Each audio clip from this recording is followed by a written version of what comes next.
नमस्कार दोस्तों, आपका मेरे चैनल भक्ति संसार में स्वागत है। आज की मेरी वीडियो होने वाली है चैत्र मास के शुक्ल पक्ष की कामदा एकादशी की कहानी के बारे में।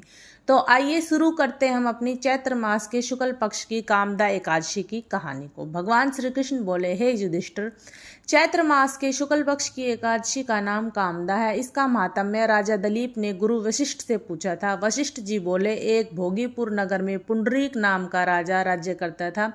उसकी सभा में गंधर्व गान करते थे, अप्सरा नृत्य करती थी। उनमें ललिता नाम की गंधर्वनी और गंधर्व भी रहता था। उनका आपस में अति परस्पर प्रेम था।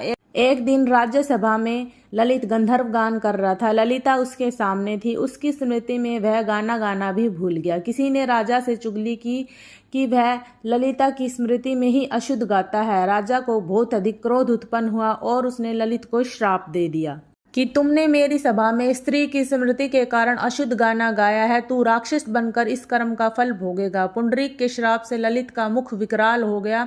भोजन मिलना भी मुश्किल हो गया। भूख से दुखी हो गया। उसकी स्त्री ने सुना तो वह भी वन में उसके पीछे पीछे विचरण करने लगी। उस वन में रिंगी ऋषि का आश्रम था। ललिता ने मुनि की शरण में जाकर पति के उद्धार का उपाय पूछा तो मुनि बोले, कामदा एकादशी का विधि सहित व्रत करके उसके फल को अपने पति को अर्पण कर दो, निश्चय ही वह स्वर्ग को प्राप्त कर लेगा। अतः ललिता ने कामदा एकादशी का व्रत किया, रात्रि को जागरण किया, दीप जलाए, प्रभु के गुण गाए, प्रातः ब्राह्मणों को दक्षिणा देकर भोजन खिलाया, फिर उनकी परिक्रमा कर पद पद से अश्वमेघ यज्ञ का फल लिया। ब्राह्मणों के सामने अपने पति को संकल्प सहित पूरा फल दे दिया। उसी समय वह राक्षस योनि से छूटकर पत्नी सहित स्वर्ग को चला गया। तो ये थी हमारी कामदा एकादशी की पूर्ण कहानी। ऐसी ही भक्ति और एकादशियों की खूबसूरत कहानियाँ सुनने के लिए मेरे चैनल भक्ति संसार को सब्सक्राइब करना बिल्कुल भी ना भूलें।